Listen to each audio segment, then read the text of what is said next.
Hello hi అండి, welcome back to my channel. జొన్న పిండి గోధుమ పిండితో ఇరిగిపోకుండా పాల తలలు చాలా చక్కగా టేస్టీగా హెల్తీగా రెడీ చేసుకోవచ్చండి. నేను ఇన్ని రోజులు వీడియోస్ పెట్టలేకపోయాను, కొంచెం హెల్త్ ప్రాబ్లం వల్ల. కొన్ని వీడియోస్ పెట్టినా కూడా మ్యూజిక్తో పెట్టేదాన్ని, వాయిస్తో మెసేజ్ ఇవ్వలేకపోయాను.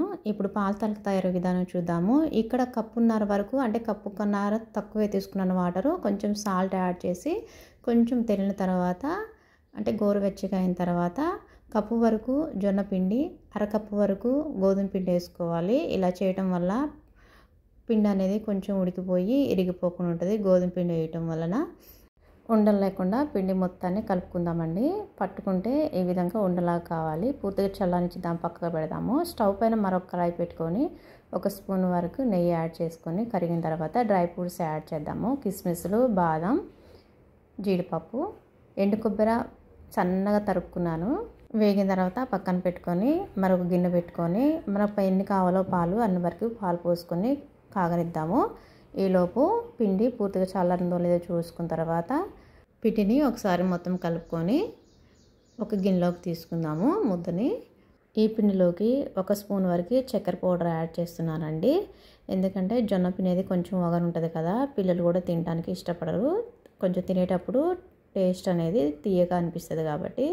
మళ్ళీ కొంచెం గోధుమ పిండి వేసుకొని పిండి ముద్దని మళ్ళీ మొత్తం ఒకసారి కలుపుకొని చిన్నగా కొంచెం చిన్న ముద్దలు తీసుకొని 2 చేతుల మధ్యలో ఇలా రోల్ చేసుకుందామండి. పాముల సైజులో మనకి ఏ సైజు కావాలంటే ఆ సైజులో సన్నగా చేసుకొని అన్నీ ఒక పక్క పెట్టుకుందాము. ఇలా లేదంటే మన కారపూస గిద్దెలు ఉంటాయి కదా, అందులో వేసుకొని కూడా ఒత్తుకోవచ్చు.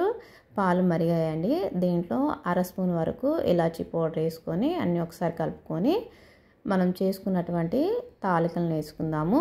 ఇవి కలపొద్దు, ఒక 5 మినిట్స్ పాటు అలా వదిలేయాలి. సన్నటి మంట మీద ఉడికించుకోవాలండి ఒక 10 మినిట్స్ పాటు. ఎందుకంటే మనం ఆల్రెడీ పిండిని కొంచెం ఉడకబెట్టుకున్నాం కదా. తర్వాత మనకు ఎంత స్వీట్ కావాలనేది బెల్లము మన టేస్ట్ని బట్టి వేసుకోవాలి. నాకు అరకప్పు కంటే కొంచెం ఎక్కువ 3/4 కప్పు వేసుకున్నాను. చిన్నగా సిమ్లోనే ఉంచుకోవాలండి.